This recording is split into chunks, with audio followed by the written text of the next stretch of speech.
Welcome, everyone.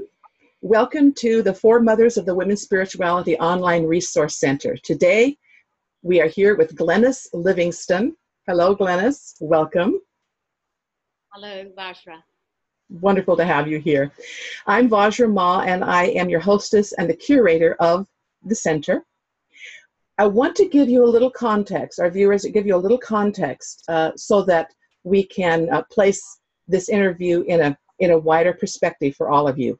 Women's spirituality emerged as a major component in second wave feminism, which took place around the 1970s and 1980s.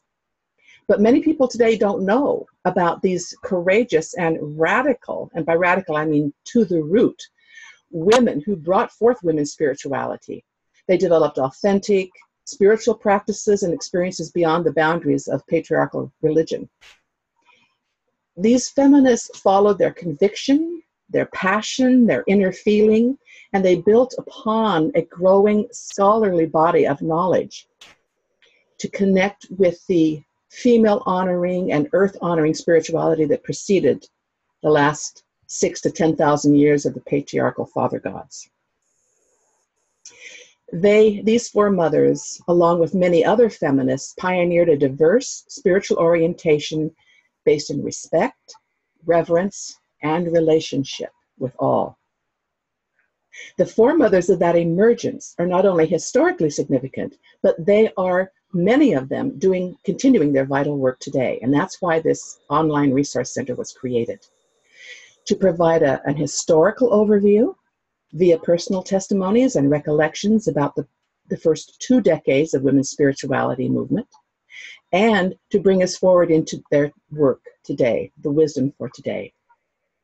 So we invite you to meet these women, now in the form of taped interviews, with additional interviews and more women and resources to be added as time goes on. And today, our interview is taking place in the year 2018. I want to read Glenys's bio for you, so you get a sense of who she is. Glenys Livingstone, who is located in Australia, by the way, and I am on the west coast of the United States. Glenys Livingstone has been on a goddess path since 1979.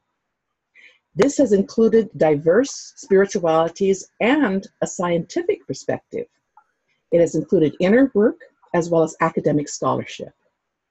Glenys is the author of Pagayan Cosmology, Reinventing Earth-Based Goddess Religion, which is an outcome of her doctoral work in social ecology at the Western Sydney University. The practice of Pagayan cosmology fuses seasonal ceremony with contemporary Western science, feminism with Western science and feminism, and a poetic relationship with place. For over 3 decades, she has facilitated seasonal ceremony, taught classes, and mentored apprentices. Glenys is a contributor to Goddesses in World Culture, which was edited by Patricia Monahan, 2011, and Four Mothers of the Women's Spirituality Movement, edited by Miriam Robbins Dexter and Vicki Noble, 2015, and several other publications. In 2017, Glenys co-edited Revisioning Medusa, From Monster to Divine Wisdom, with Trista Hendren and Pat Daly. She is the author of the children's book, My Name is Medusa. In 2014, Glenys co-facilitated the Mago Goddess Pilgrimage to Korea with Dr. Helen Huang.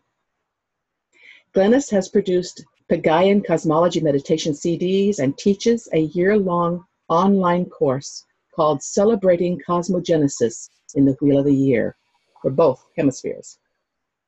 She is currently writing a new book, and she can be found at pagayan.org. That's Pagaian.org, and you will see that text and her bio combined with this interview.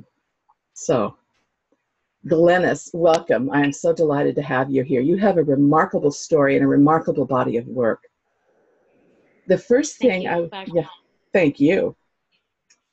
The first thing I would like to, first thing I would like to ask you is, how did you come to awaken to women's spirituality, to the goddess?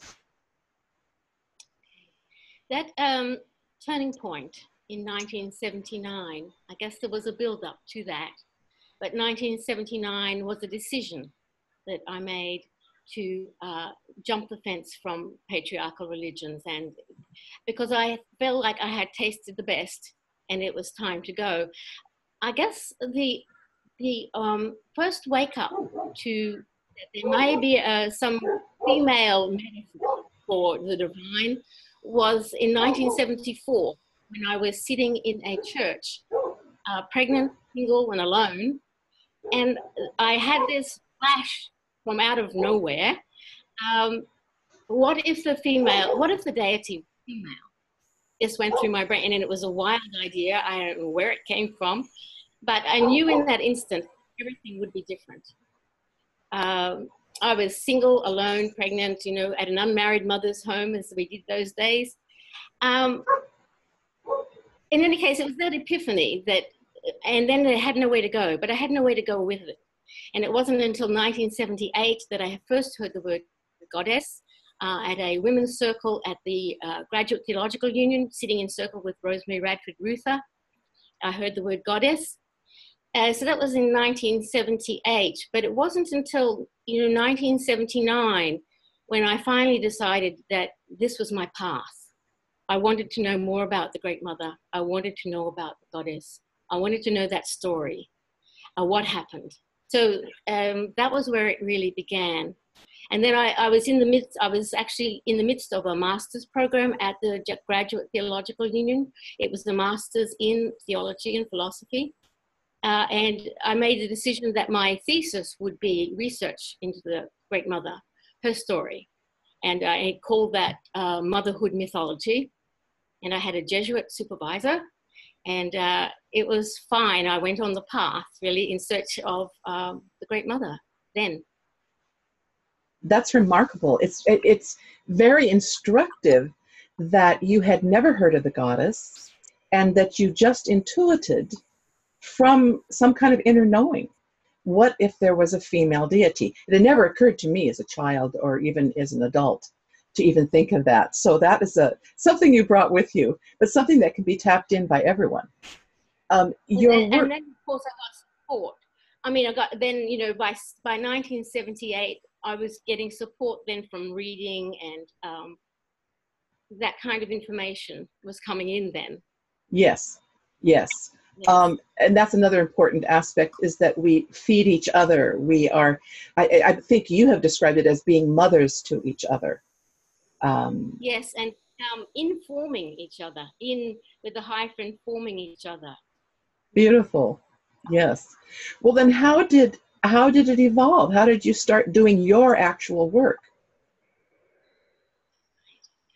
I think it was in 1980, then I gave a paper at a Women in Labour conference in Melbourne.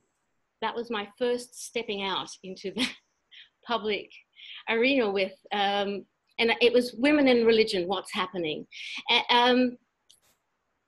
It was the reception of that paper that surprised me. It got press, page 3 of the Melbourne Age, pressure from the pews to find a female god. Page 17 of the Sydney Morning Herald, in the church section, there was a whole summary of my paper. And the television was chasing me. I was terrified. Anyway, so that was really, it catapulted me into, I was already on the verge. I was living back in Australia. I was halfway through my MA. They were saying at the Graduate Theological Union, you best return now or else you'll have to reapply. And I was uncertain of what it would take for me to go back to California to finish my master's.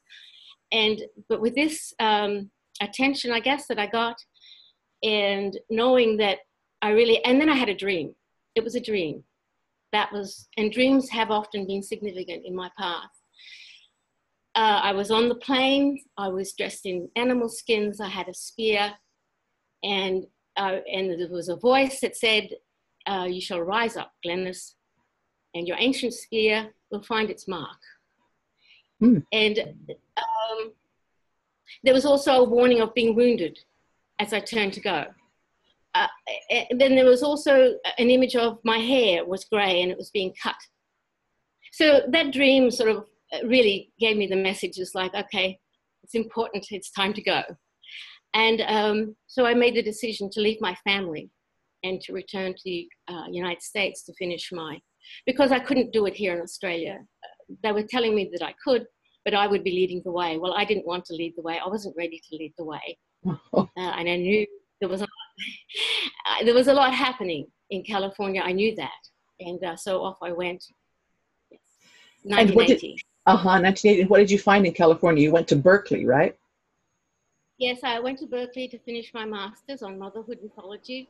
One of the first ports of call was actually Charlene. I went to visit Charlene. Charlene Spretnak. Charlene Spretnak. And she was very important. We had a conversation at her place. Her book, Lost Goddesses of Early Greece, was very important and became central to my teaching of my classes later.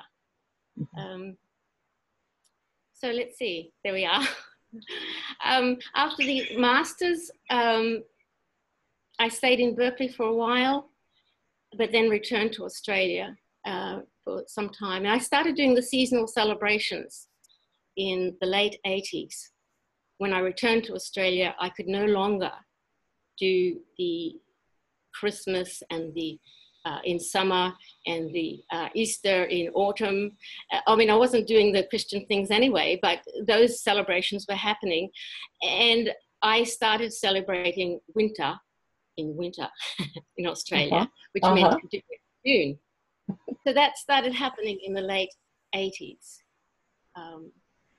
I had also, while I was in Berkeley, attended Starhawk's first reclaiming class in San Francisco. And that was very important, that connection with Starhawk. Her work has been very, Yes. I had also read, Mary Daly's work was very important in terms of radicalizing me. And Adrienne Rich was very important in nurturing awareness. But also the work of Starhawk was very important in nurturing a possibility of how one could celebrate a different cosmology. So when I returned to Australia, I started doing that. I also took a class with a woman called Mari Tulip, who was teaching a class on women and spirituality. And we were studying Weaving the Visions. You know that book, Weaving the Visions, I think? Yes. Judith Plasko and Carol Christ, I think. I think they edited it, I think. I think so, yeah. Yeah. And so that class was very important in terms of studying lots of women who'd been writing. Audre Lorde was amongst them. There were lots of reading all those, Gloria Feynman Orenstein. And also just then talking about that in a circle of women. That was a very important experience, really a very important experience. And that really was what catapulted me into beginning to teach the Restorian Goddess classes myself. And that was in the early 90s. To be in circle with women, Gloria Steinem said not too long ago that what needs to happen with feminism today is women need to get back into circles with each other, eye to eye, face to face. There's there's nothing like physical presence. Now, your work has come a long way. If you would tell us about your relationship with place, the Pagayan cosmology, and share that with this could be completely new information for many who are watching this. So would you share that with us? I think it was when I was teaching the Restorian Goddess classes, the celebration of the seasons was just one of the classes in the early stages, celebrating Gaia, we called it. I called it Celebrating Gaia. And it was one of, it was, you know, restoring the female metaphor, the Virgin Mother Crone. Then there was the celebration of Gaia. But at some point along the road, I noticed the power of celebrating the seasons, that it had an energy of its own and deserved much more attention. So it got separated out to teaching a whole course, a whole weekend on celebrating the seasons, all 8 of them. But it wasn't until you know, later in the 1990s, I made a decision then to write the script for all 8 and to do all 8, the whole thing. And that was an important step. And then to begin doing it. Doing it is actually the important thing. It wasn't just an idea. It has to be done. It's a conversation with Goddess, with Gaia, with place. Noticing the change of the seasons, noticing where the sun's coming up and going down, and noticing the flora and the fauna at those times, and incorporating that into the seasonal celebration. And really, the ceremony itself, the setting up for the ceremony, all of that is so important. I was really blessed, actually, I feel really blessed to have, you know, had the passion it took a lot of work. It's a lot of work to put on 8 celebrations a year and to invite people into that. That's the other thing. There were people who wanted to know. That's important. Yes. That you have people that want to know. So they came and they enjoyed it, and we informed each other, as I say. How did you contact them? How did you find those women? Well, and it was always inclusive. So there was always some men. There was mostly women, and there was some men. Kind of through, I had networks already developed through the Transpersonal Association. That was an important connection for me in those days. The Transpersonal Association. So I already had a list of people that I was contacting. I had a moon circle. That was an important basis. That's where, you know, we started doing it, the moon circle, even though I was the main push for the seasonal aspect of it. The other group that I was a part of was Women Church in Sydney. I did rituals with them, early rituals with them, got some practice. So I was part of a network and so that was who I invited into the people and women who'd been doing workshops with me. So they all got invited to the ceremony. Yes. Glenys, what would you say to women who've never experienced these rituals, seasonal rituals, and this kind of direct experience? What does it do for a man or a woman to experience this? I'm pleased to say that there were the ceremony, it was always open to people who'd never experienced these things before, and it remains so. And it's important that people can come in who've never done this kind of thing before and be amongst people who are very experienced. And what it does, the ceremony is a place of conversation with, direct conversation with all that is. It's a sacred space where you make room for just communicating with each other in deep self, deep community, expressing and listening to a deep truth. It's those 3 things. So that's ideally what the space is supposed to facilitate. If it's done well, deep self in deep community, expressing a deeper truth. And the hearing of that is a profound experience for people.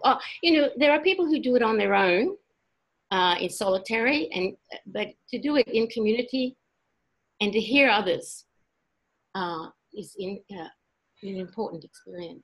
And for someone who's never done anything like this, can you give a description of what you do in ritual? Like give them an idea of what they would actually expect to happen?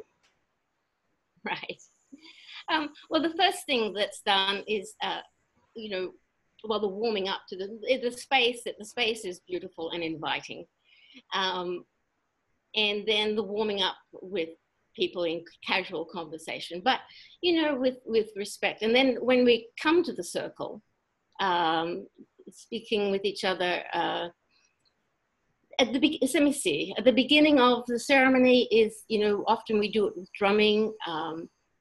That's the most common way, is to drum across time and space, to recognize across time and space. So that's the call together, and we enter the sacred space with smudging so that people have the opportunity to come in quietly and to sit quietly in their own space. And then we begin with a welcome and usually a statement of purpose. I get a lot of this format from Starhawk originally, the statement of purpose, why we are gathered. And then there's the entering of the deeper self with recognition of the directions and the elements, basic things that unite us. And then entering into an invocation of invoking the sacred. And we do that in lots of different ways. Sometimes it's an anointing of each other passed around the circle. And sometimes it's the celebrant naming you as a sacred entity. But often, most frequently, it's each person naming themselves.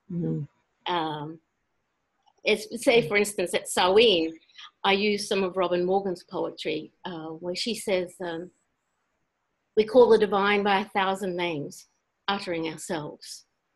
Name yourself now, as you will.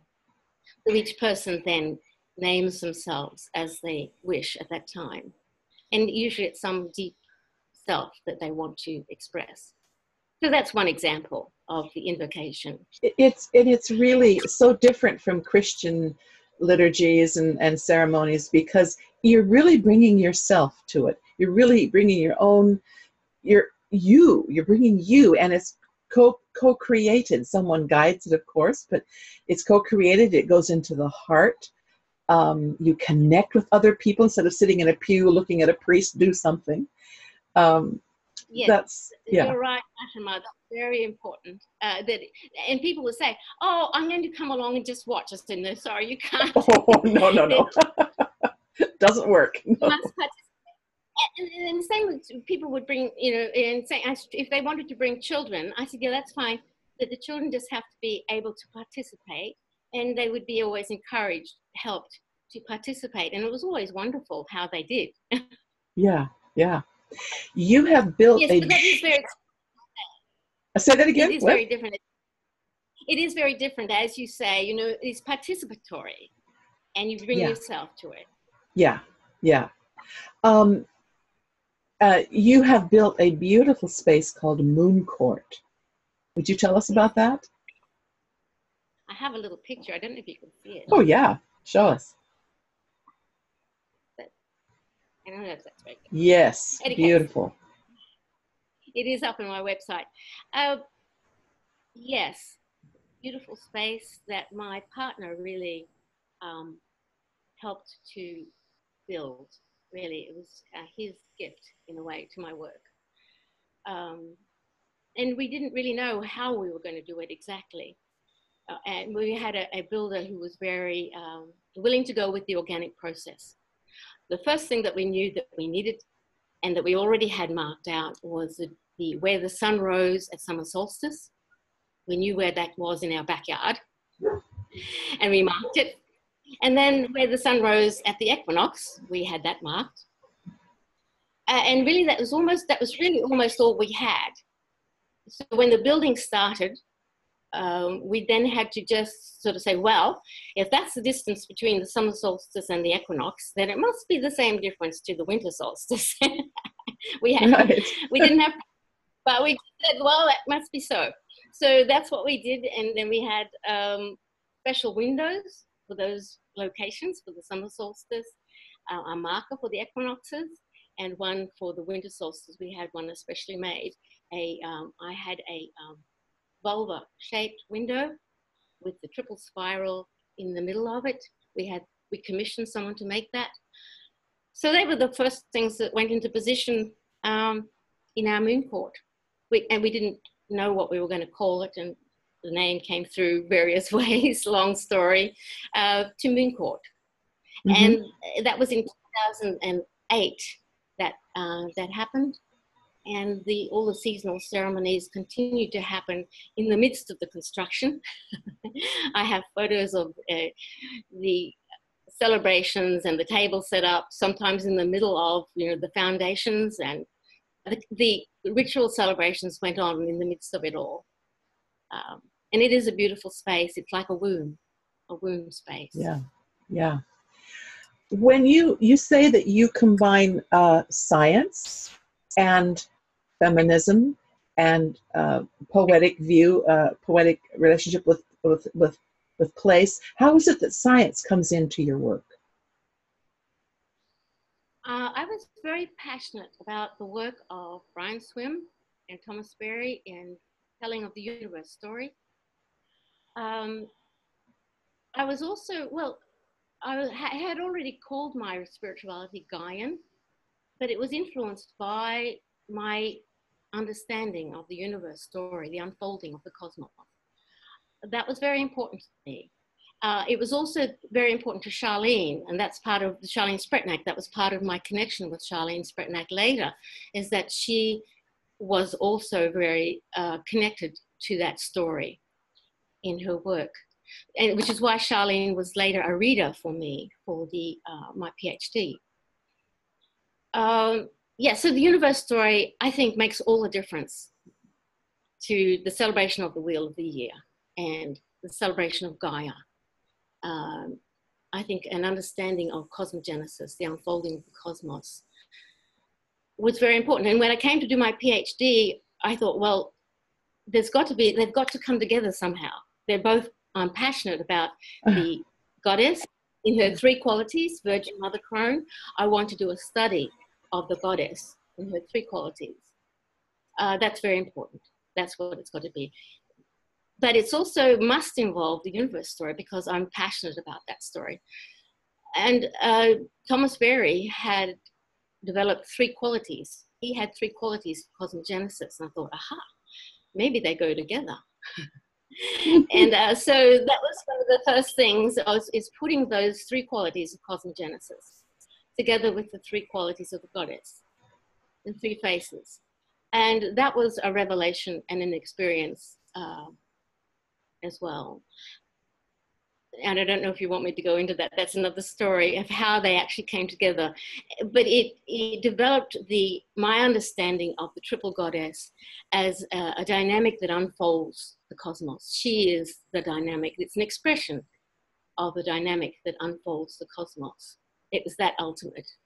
She wasn't just a goddess, it's an expression of how the cosmos unfolds in her three qualities. So I developed that in my PhD and celebrated it in the seasons. And what are those? And what are those three qualities? As Thomas Berry expresses them, he's given them various names. He gave them, and it's in the universe story. Differentiation. To be is to be different. That is connected. I associated that with the virgin quality, the young one. To be is to be different, unique, each being. The second one, communion. To be is to be related. And I connected that with the mother quality, the relationship with other, the relational reality. To be is to be related. And the third, Thomas called it autopoiesis, or subjectivity, and I connected that to the old one. And I have given them all new names as well. The young one, virgin differentiated, is the urge to be, the determined urge to be, which is always amazing, actually. Mm-hmm. And the third, and the mother quality, the communion, is this dynamic place of being, or the sacred interchange, but it's this dynamic place of being. And then the third quality is she who creates the space to be. And really, the third one as Thomas and Brian put it in the universe story, is to be a center of creativity. And at first that puzzled me. I thought, oh, wait a minute, the old one, a center of creativity, how does that go together? And that was, of course, I realized that, you know, the whole thing about aging and the passing of things, as far as Gaia is concerned, that's a creative process. You are making space for the new to emerge. That's part of never-ending renewal. So the old one is associated with to be the center of creativity, because really that's what it is. It's a process of renewal. The passing of all is where the new can emerge from. And that's a major difference, isn't it, between a celebratory spirituality that embraces the natural cycles of life, death, and rebirth, as opposed to this attempt in patriarchal religion to divide life and death, and to make death, you know, death came into the world through the fall and it was evil, and you know, the demonization of the natural cycle and that separation and isolation. That what you're giving is a complete participation in reality and the unfolding of reality. Yeah. Yes. I have, and I speak of it in terms of never-ending renewal. You know, what the patriarchs have called immortality is really being, as you say, participating in a cycle of never-ending renewal that we're in. Yes. Yeah. Yeah.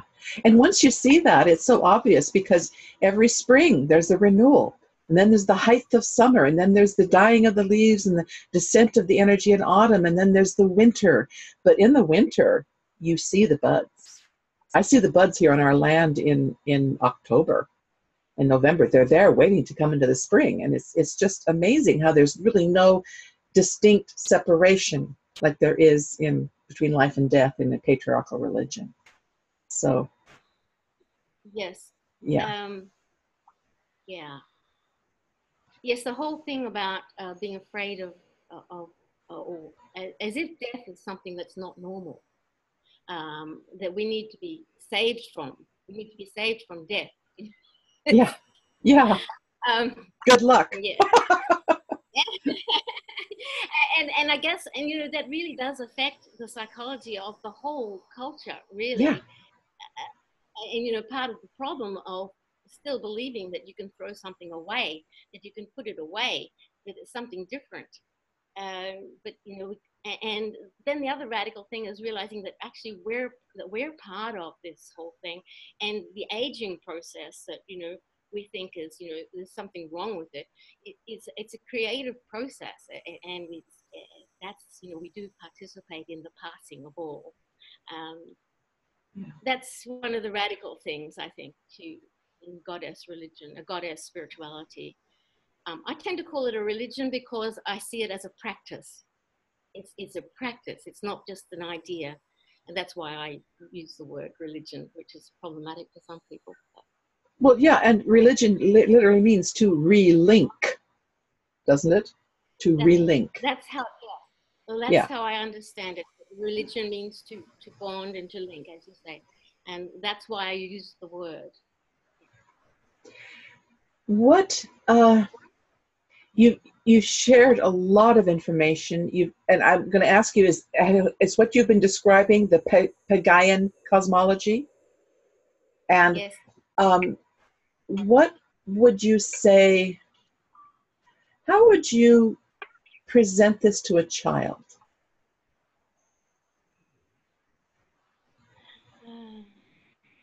Well, I first of all, I just always use she and her to talk about the world.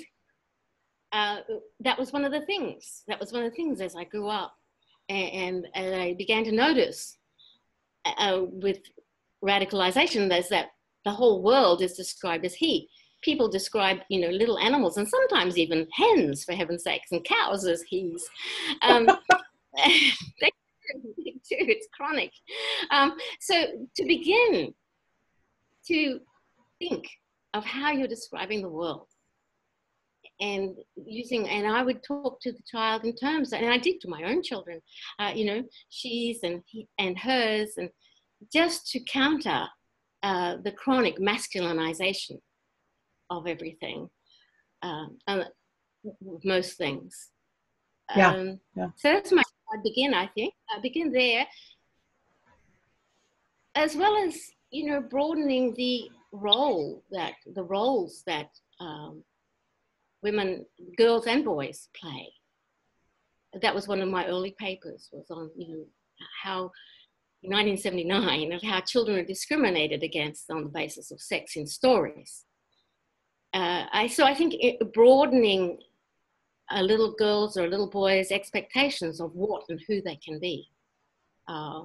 So often, even, when women particularly come to the goddess, it's almost like, oh, she's just a part of, she's got all these nice little qualities. And so they've still got this stuff in their brains about, that the goddess can, and they can actually be everything and all things. I don't know if that's very helpful. Yes, it is. It is. And, it brings to mind the work that you've done with Medusa. And and how you wrote a child's book about that too. The whole demonization that has happened of women's power. Would you share with us, either from the child's book version or the adult version, revisioning Medusa? What's that about? The My Name is Medusa book I did write about 20 years ago. It was a long time before it found any publishing. And it was, at that time, a restoring of Medusa and saying, hey, look, wait a minute.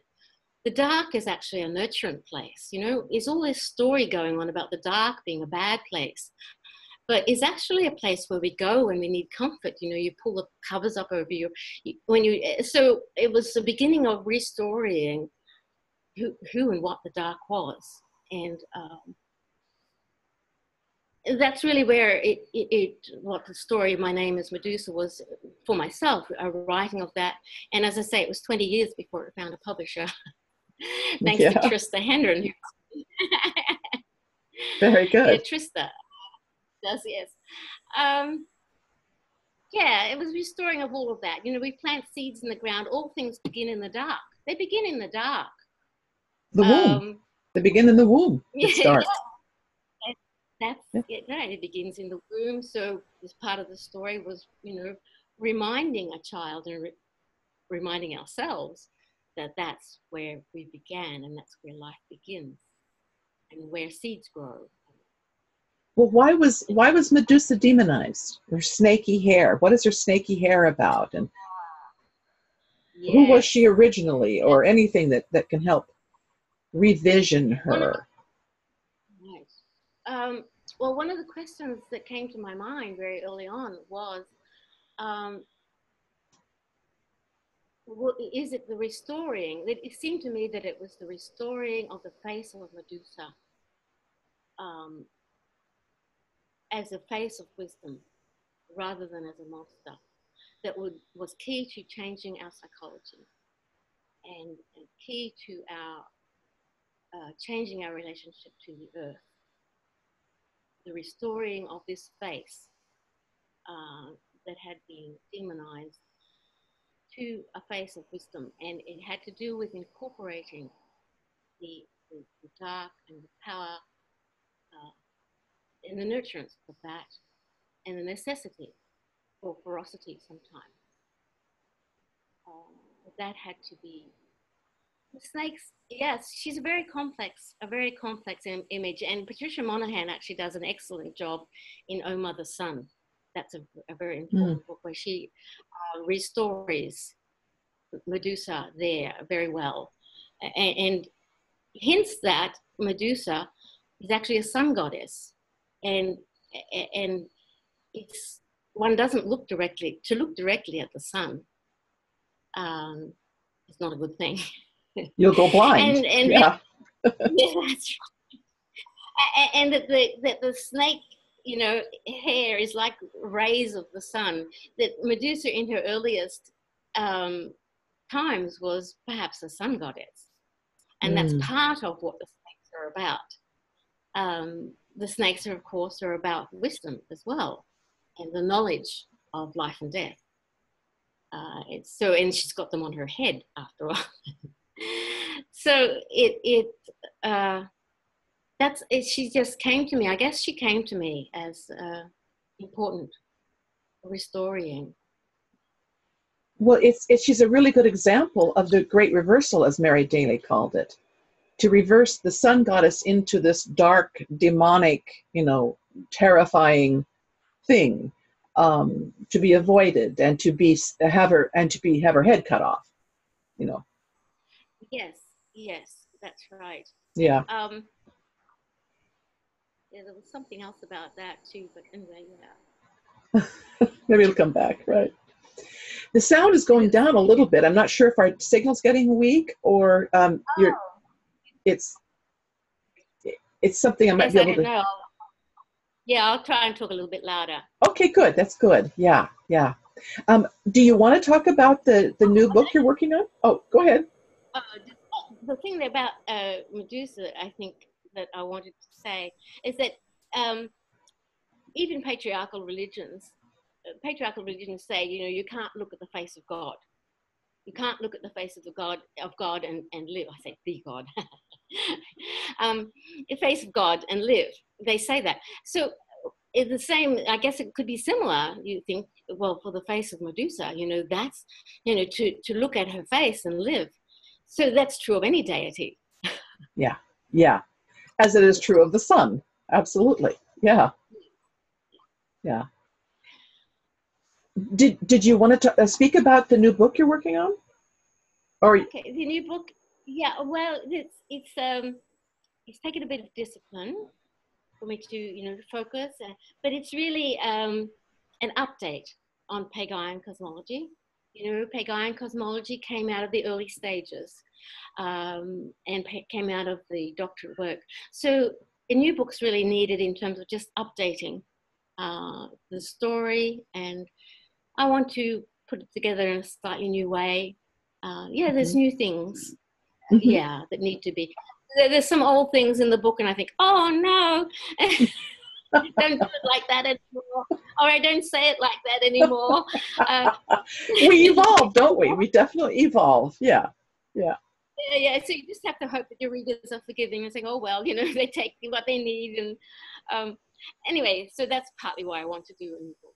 Yeah, and you did a trip to Korea with Helen Huang, and the whole Mago work. Would you tell the people what Mago is and what that work was about, and how did that trip go, and what did you do there?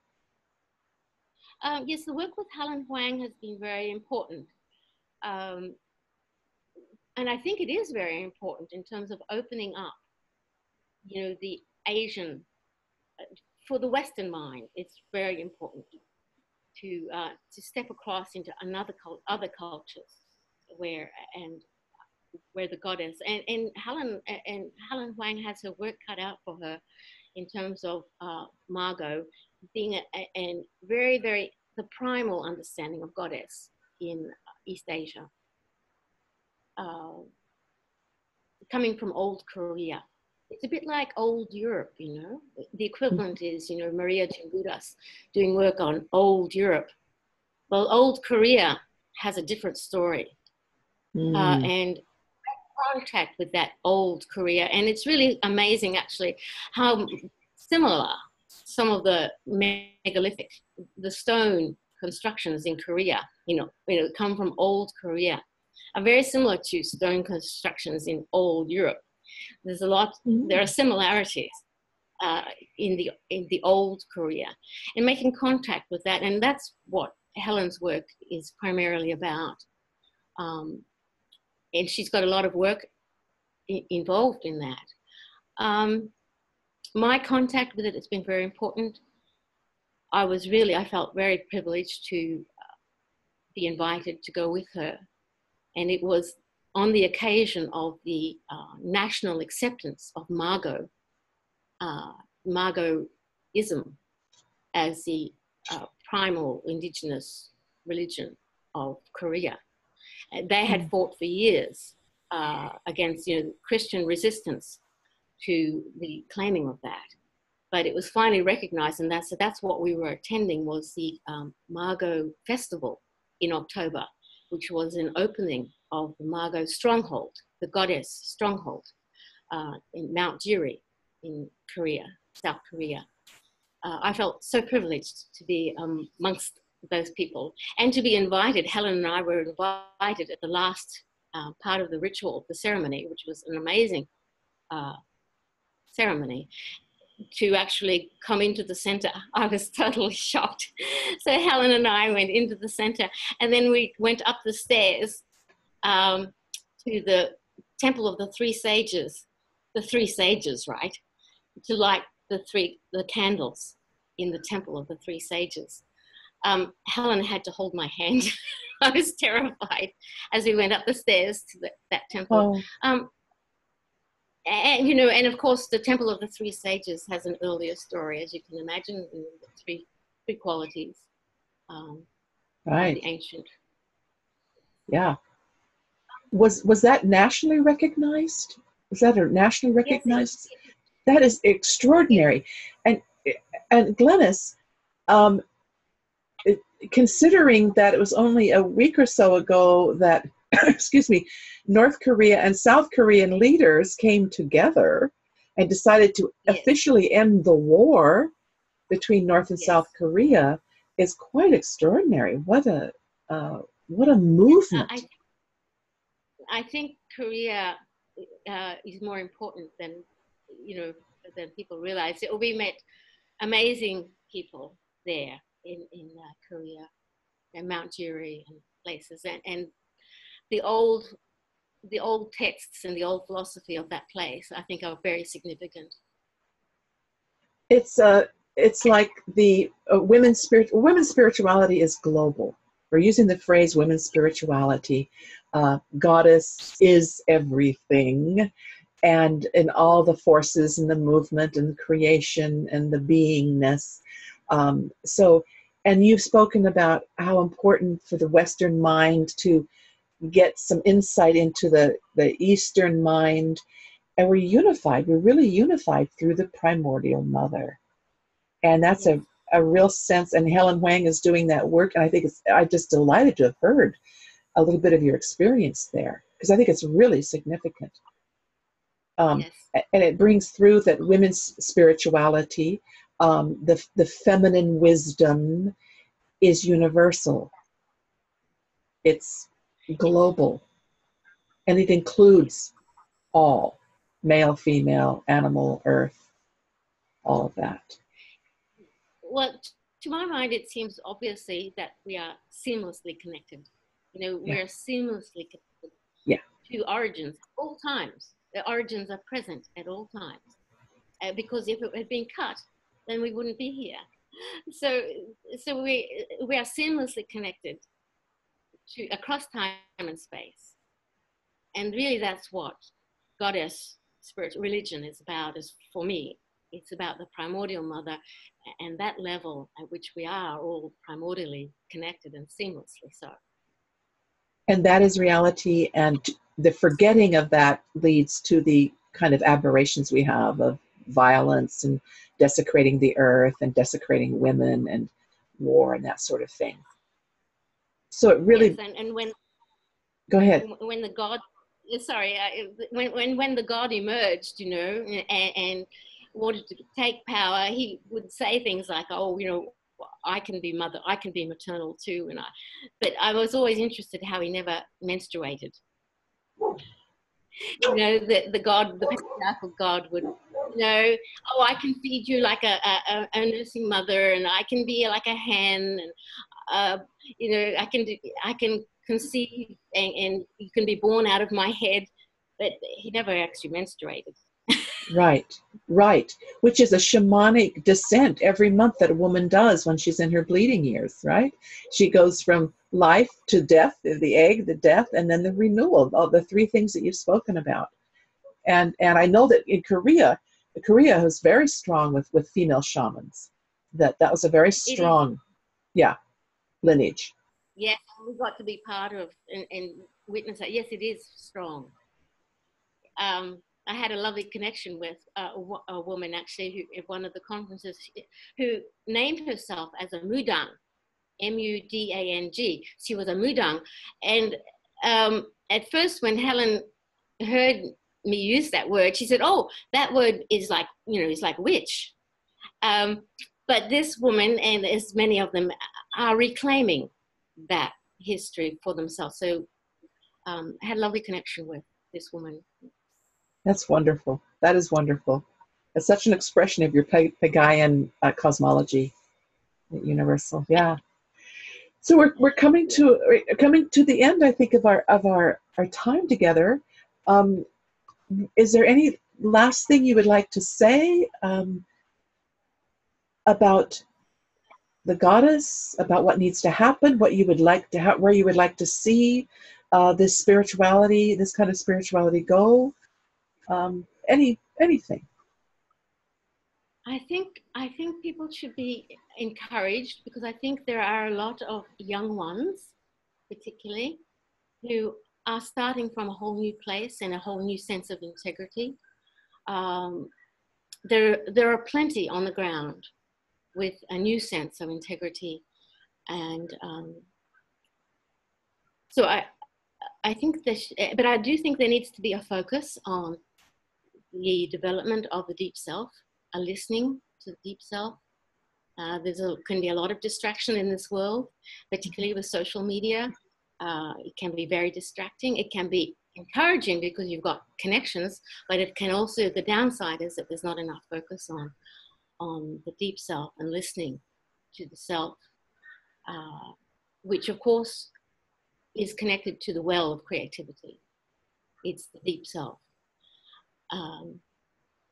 So I always, every day, have for a long time, I developed what I call a triple goddess breath meditation, where I incorporate, and it's too long for me to do here, but it is an incorporation. I just encourage invoking what it is that you want, that you desire, in a daily way, some simple ceremony for yourself of invoking what it is that you desire and calling that forth. The word poesis means the making of a world. And that's what it is. And I think it takes a ceremonial practice of some kind, even if it's a small daily ritual that you do. Even better if it's related as well to cycles of the moon or cycles of the seasons around you. That's what a poesis is, the making of a world. And we all need to do that. We all need to be part of that. We do. Thank you so much. And if viewers, if you want to do the triple goddess breath exercise, you can go to pagayan.org. You'll see the text also along with this interview. And there you can find Glenys's books and connect with her more thoroughly. I thank you, Glenys. You are an elder, you are a foremother, and your work is continuing today, and I'm very grateful for it. Thank you for being with us today. Thank you, Vajra, so much. And thank you all who have listened. Blessed be.